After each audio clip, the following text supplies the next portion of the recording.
That was fantastic, man. Hey, everybody, I'm Nate Savage, and welcome to this episode of the Fretboard Chronicles. I hope you're doing great this week. As you can tell, we're in for an intense dose of metal because Raj Krishna from the band OmnisighT is here. They're local to us anyway, Vancouver-based metal band, just a great band. And if you want to find out more about them or check out their music, you can go to facebook.com/OmnisighT. You can also go to omnisight.bandcamp.com. Check out all their stuff. Go support them, man. Their latest album, what's the title track? It's called The Power of One. That's the title track. Yeah, that's right. That is awesome, man. Oh, thanks, man. No worries. Well, as you can see, Raj is a freaking great lead guitar player, rock and metal, right? And betcha. he's also the singer of that track. If you didn't know, he was singing on that. So he has his work cut out for him when he's doing live shows, man. Oh, yeah. Yeah. It's pretty challenging, man, yeah. But what we're talking about today is something, we filmed a series for the members area earlier today on rock soloing with minor scales, and that's what we're going to be talking about, in this lesson. And we're going to get into this by tackling three main areas: a problem, a solution, then a musical application or musical enlightenment, or, how do you make sense of all the stuff we're going to show you and teach you about. So, Raj, as you see it, what's the problem we're addressing here? Well, I find that a lot of guys, they'll learn a bunch of scale shapes and some tricks and licks, and they'll just won't know how to apply them in a musical way. Right. So they'll get lost, or you'll take a shape and you won't know where to use it or how to use it properly. So you can because you can have a lot of stuff together, but it's hard to connect it all. So I can show a couple of simple tricks to kind of get you playing, something that sounds musical and still sounds kind of shreddy, but not too hard. Okay. Well, that's kind of the solution, or the tips that Raj is going to kind of bring to us instead of just having a scale shape that you've learned and you're like, okay, what do I do with this now? He's going to shed some light for beginner, intermediate, and advanced players on what you can do. And you wanted to start with that 6-note pattern, right? Sure. Just a regular minor scale shape. Yeah. So that's just a straight up A minor, A, B, C, D, E, F, G. In this case, it's A, B, C, D, E, F.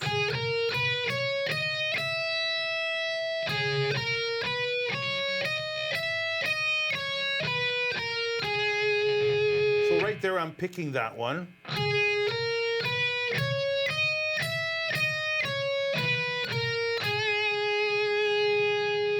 But also, what I do is try to get that in a good legato. So downstroke, downstroke, upstroke on the way back.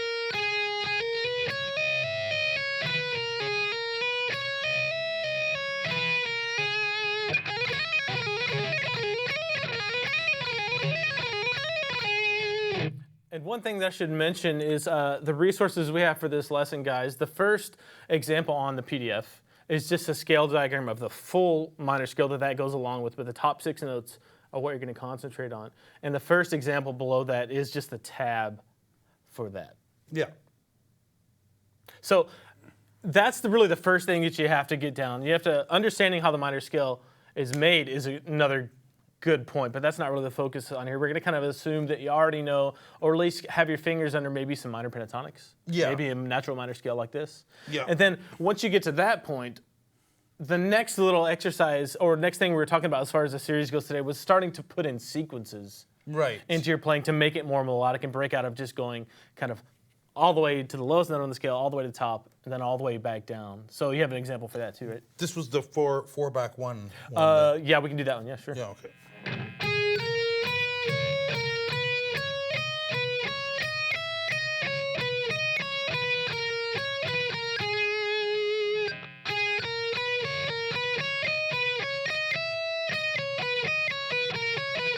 Maybe try going up first. And then down. And all you're doing is like limiting that to that 1 6-note pattern. Yeah. And all he's doing there, guys, is starting on maybe the lowest note of that little pattern, playing 4 notes in order, and then starting on the second note of that pattern, playing 4 notes in order, right? Yeah. So it would be A, B, C, D, E, F. So you're starting on the A, then the next one starts on the B. Right. So B, C, and then back down.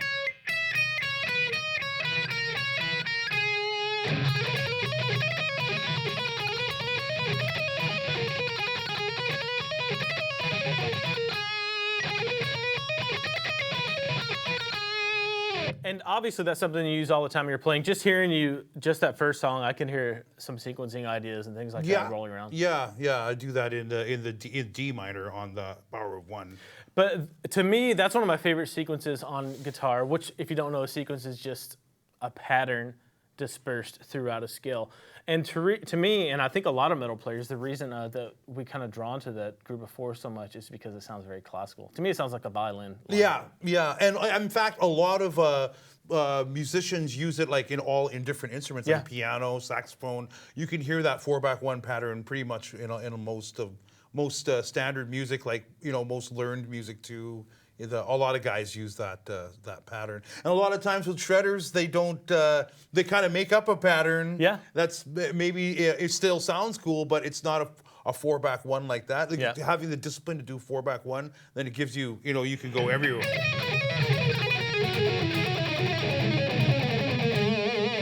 And all you did there was run that same 4/1 through the rest of that scale shape, the first one in the PDF for the. That's right, yeah, and then that's where you hear Malmsteen going.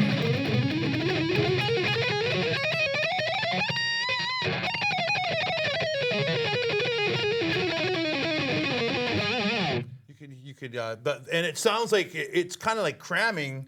But you're doing it in a 4/1 pattern, so it's mathematical and musical too. Now, something that I know people are going to be asking, or at least thinking, is like, are you picking every single note there, or what? Because that's a lot of picking. Yeah. So sometimes I do pick every note, like.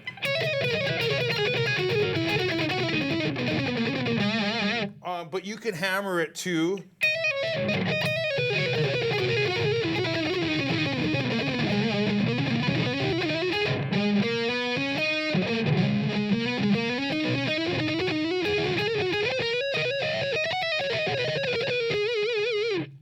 So you can sort of cheat and hammer it too. I do that a lot. Yeah. I'm just lazy, man. Yeah. Well, it's hard, and it's also to get the speed of the hammers help a lot. Yeah.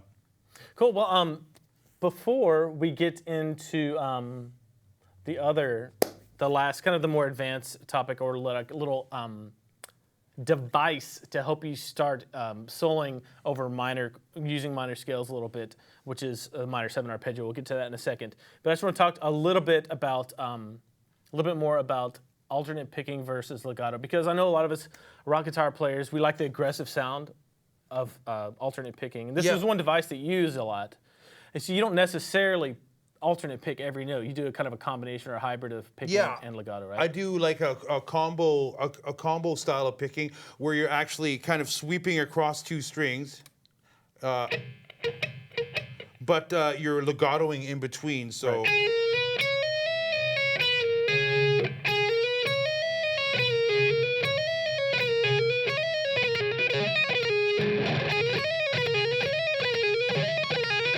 You kind of.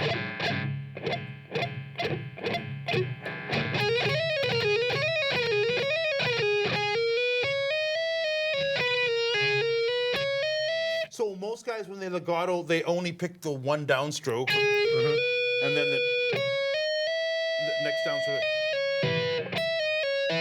That's what I do usually. Yeah. Down, up. Yeah. But I do a double downstroke, usually going up, just to get that more aggressive picking sound.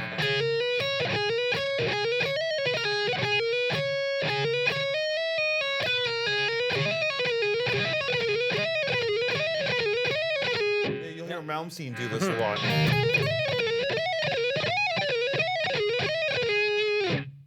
Cool. So, so far, all of those elements, the alternate picking with particularly that 6-note minor scale pattern. Yeah. The legato, and then the idea of sequencing, which we only touched on one, just a 4-note sequence throughout a scale. You can do threes. You can do thirds where you're skipping notes. But the last little kind of nugget I wanted to provide for you guys that Raj is bringing to the table is the idea of using arpeggios along with scales. So when you're playing over, say, like a minor jam track like the one we have for you today to download, it's just an A minor groove, right? Yeah. But, if all you're running is a minor scale, that's going to get old at some point. You're going to want to do something else, right? Right, exactly. And one of the things you can do, and I would really encourage you guys to do is start learning your arpeggios. If you've been learning your minor pentatonics, if you've been learning your natural minor scales, check out just a regular minor arpeggio, or in this case, a minor 7 arpeggio for a little more color. Yeah, the minor 7, you can get a lot of mileage out of it because you're in different musical situations. The minor 7 will work really well in different chord voicings and stuff in the minor. So I use here's A minor 7 I use. So I hammer on first, then I sweep.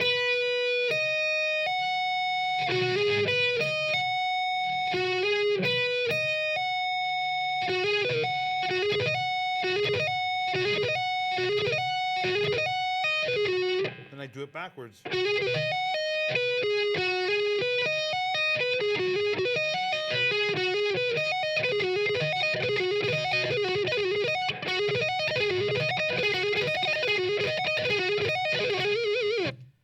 That's a really good element to break things up and put a little more intervals in your playing. And one thing that I should mention, Raj is down-tuned a half step. That's and then right. drop all the way to. Yeah, I'm tuned down to A flat, and then my E string is down to a D, which is technically a D flat.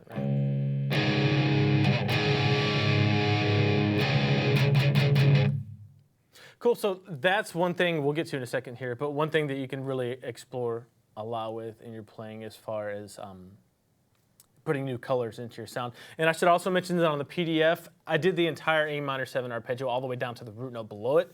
You can just ignore that if you want to and work on just the top 3 strings like Raj was showing us there, or you can add in the A and the D string too. It's up to you, whatever one you want to use. But that is essentially the solution to stop, or Raj's solution or recipe to stop just walking up and down scales. Working on getting your alternate picking legatos together, number 1. Number 2, start throwing in sequences you're playing. Number 3, start experimenting with arpeggios, right? That's right, yeah. And that brings us to like the musical enlightenment section of the lesson, right? Which is just gonna be a jam track that we have for you. It's just a metal groove over an A minor chord. And Raj, I'm gonna get you to just play through this and start simple. Yeah. Maybe just that 6-note pattern. If you're a beginner, you know, that's where you start. Maybe throwing in some more interesting sequences if you're an intermediate player, and then throwing in some minor 7 arpeggios on top of that. Then I can go nuts and do some arpeggios. Yeah, you can do whatever you want. He's gonna chop our heads off with some chops. Cool, here you go. Hold on a second. All right.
That's awesome, man. Oh, thanks. One thing, one little nugget I kind of want to give you intermediate guys out there is you don't have to stick to that one position for that A note on that B string.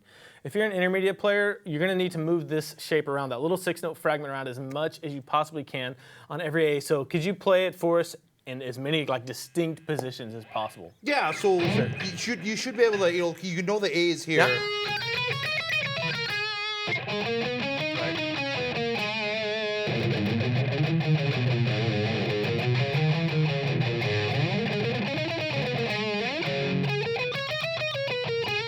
It's good to know it everywhere.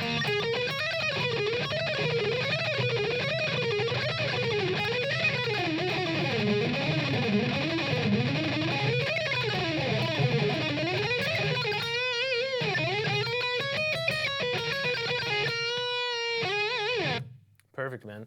Yeah, so that kind of leads me out of the teaching portion of the show into this week's weekly challenge. And for you beginners, take those top 6 notes out of that shape on the PDF and just work on getting those first 6 notes of the natural minor scale down and building some coordination with your picking and your legato. For you intermediate players, start working on sequencing with those scale shapes, that little 6-note shape, and I just thought of this, that's why I asked you to play it. Start moving it around to different places on the fretboard. Don't just stick to that, B string, A note starting there. Move it around to every place you can on the fretboard. And for you advanced players, take all of those things, work on them too. We can always get better, right? That's right. And then stick that minor 7 arpeggio with it. And if you're an advanced player, you can figure out the other minor 7 arpeggio shapes. I'm confident that you can. So no matter where you move that one little scale fragment, try to get that minor 7 arpeggio in there. And then take this jam track. We have it for you in the key of A minor, even though the one Raj is playing to is an A flat minor. Take that and just experiment with it and start working on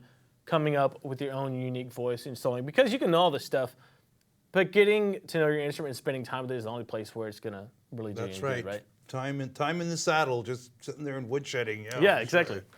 Sure. Okay, cool. Let's see. It's time for one of my, I don't know if it's my favorite part of the show, but it's one that I look forward to a lot, probably the most. It's called Tone Recipe. And I'm calling this one Raj's Roasted Red Peppers. Right on. And that's an appropriate name because it's hot, right? Peppers, and you got some hot tone, man. You got some really crunchy metal stuff going on. So just walk us through your rig. Start with your guitar, all the way down to your signal, your amp, and everything. I've got an Ibanez Prestige, the Japanese model one, and we've got like a fixed bridge on here. I don't really use the whammy bar thing. And we've got a tone zone in the bridge pickup. And I think that's called a Martone? Air Norton. An Air Norton. Yeah, we were talking about that earlier. Air Norton in the neck. Yep. It's got that really nice Malmsteen sound out of there. We've got a nice wide flat neck with jumbo frets. I use 9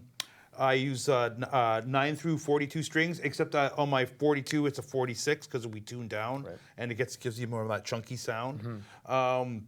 So, and I have my action relatively low. Like some guys have their action super low, but you can get a little bit of buzz. And plus, I like to be able to grab the string a little bit more, like for bends and stuff. Yeah, for bends and just kind of dig in more.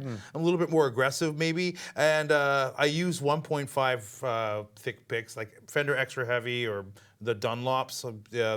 They seem to the 2 mils are a little bit too thick. But the 1.5 seem to be perfect for me for the shredding. A lot of people think that's pretty thick for a pick, but nowadays for shredders or metal players, that's pretty standard. Yeah, that's true. Yeah, like because a lot of guys will use like under a 1.5, like just a 1 mil maybe. Yeah, maybe for more like standard rock playing, but for this intense kind of shredding, you want the fastest connection to the string as possible.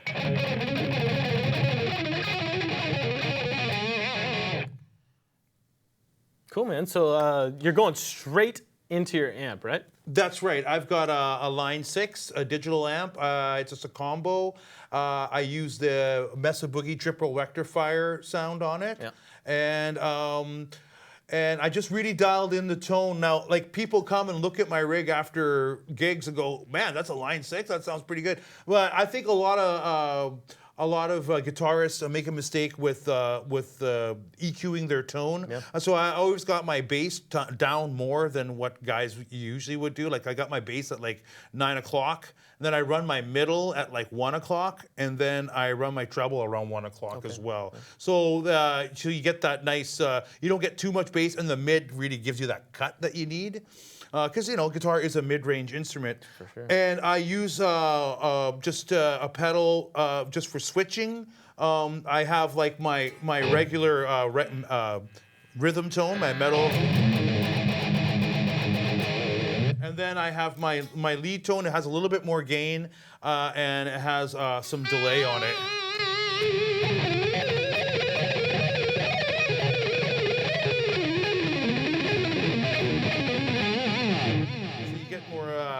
A little bit, and when you're up loud with the drums and everybody in the room, it sounds pretty kicking. It sounds pretty kicking live too. So. And that's a 212 combo you have here, but you use a half stack as well, right? I use a half stack too, live sometimes. Okay, yeah, is it the same model and everything? Yeah, exactly. Okay. I just actually slaved the that and I put it into like a 412 or something. Yeah, to get that more bigger sound. But a lot of times. I just use it just like that with just the 212s because it's two selections in there. So what's kicking this room? It's in an ISO cabinet. It's still pretty loud. So. Yeah, that's right. You gotta have it loud. That's right. Well, anything else about your rig, man? I think we covered it all. Yeah, we're pretty good. I mean, I just have those two tones. I have a nice clean tone. Yeah, I want to hear that on my guitar too.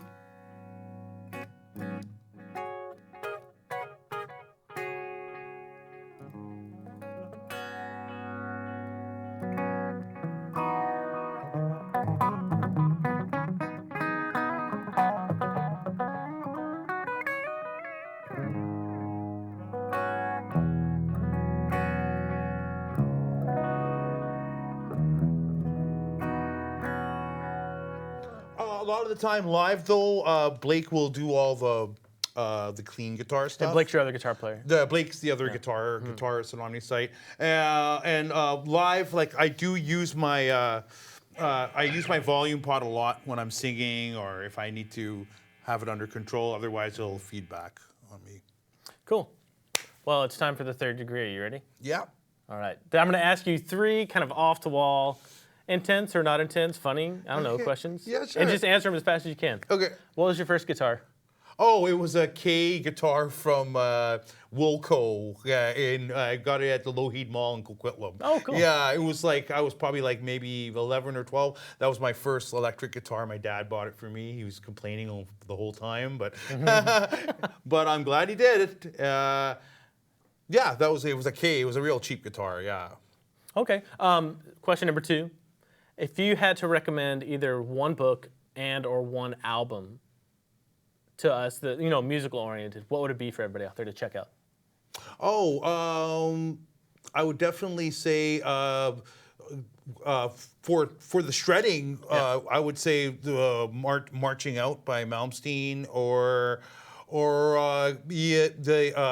Paul Gilbert, Street Lethal. Those are two huge influences on me. Actually, it was the Racer X Second Heat album, the second one, that was a real huge influence on me for picking. And Street Lethal and Marching Out, Rising Force, Malmsteen, those albums were like, we just studied those albums all the time. Awesome, man. Yeah, just to get when Malmsteen blew us all away when all that picking stuff from Shrapnel just blew our minds when it came out. Yeah, I just not too long ago I just listened to Yngwie Malmsteen's the audiobook of his autobiography.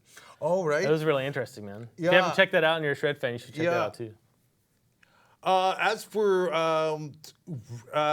reading stuff. Like mostly I didn't really read a lot of like about the theoretical part of music, but like I read some pretty nasty like Motley Crue, The Dirt. Oh, great, for sure. Great record. Jocko, the Jocko book is really cool. Yeah, it's got a cool story in there. Hammer of the Gods, Led Zeppelin. Actually, one of the most influential things I saw, it was a show called, it was on YouTube. It's called How Music Works. Yeah. Very cool because they kind of go back to how it relates to humans. I have that book at home. Yeah, great. Oh, it's a book too, eh? Yeah, cool. Yeah, I found that really, really cool. Like the way they talked about the history of the modes and rhythm. Like you know how rhythm was one of the first kind of expressions of music. It was really cool. Awesome. Question 3. No particular order. It doesn't have to be guitar players. Name 3 of your biggest influences or inspirations musically. Oh, for sure. I can say number 1, as Alex Lifeson was huge for me. When I heard Tom Sawyer by Rush, I was like, whoa, man! Like I wanted to. It really, it really inspired me. You know.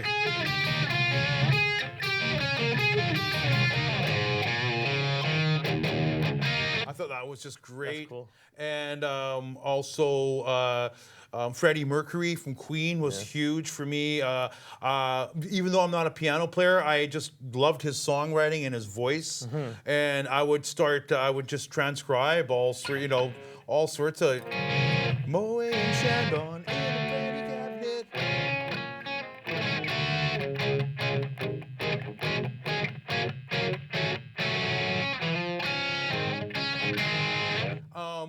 from that, I learned a lot of like the classical type chord changes and stuff. Sure. Yeah, and that was cool. And believe it or not, another huge influence on me was Steely Dan and Chick Corea Band. So that because after we got really good at the modal stuff and the shredding and everything, we kind of were like, okay, what else is out there? And we kind of got more into jazz and fusion music. So we'd listen to guys like Alan Holdsworth, and that was a whole other thing, man. Chick Corea Electric Band, Alan Holdsworth, all those kind of Mike Stern, all these great players. I mean, I never.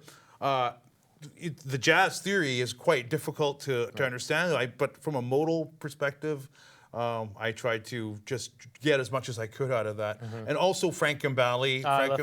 Frank Gambale was great because he was like.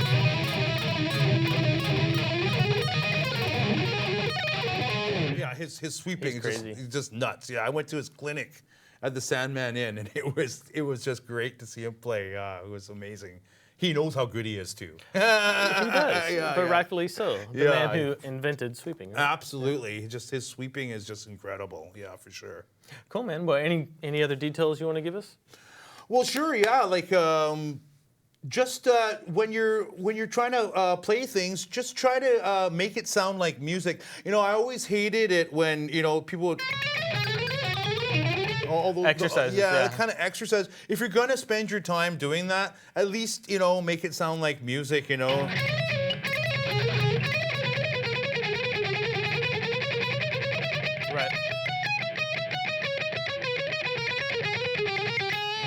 Just always try to end it musically and use your ear. Just don't. I think a lot of shredders get caught up in the way things look, we always get caught up in it. We always want everything to be so spread apart and wide intervals and stuff. That's cool, but does it sound good? If it doesn't sound good, don't play it. It should sound like music. Cool. It's a good musical instrument. Make the thing sound like music, will ya? Awesome, man. Thanks so much for coming out today, man. And guys, again, you can find out more about Raj and OmnisighT at facebook.com/OmnisighT, or you can go to omnisight.bandcamp.com and check that out. Thanks to you out there on YouTube, Facebook, guitarlessons.com, Guitario, all of those places for tuning in today. And remember, you can get better on the guitar if you set your goals and be consistent with your practice. If you'd like to experience a really motivating and a really cool experience that's going to allow you to expand your abilities, check out guitario.com and come join the community there. We support you. We love you to have you there. And we'll see you next time. Thanks, guys. You ready?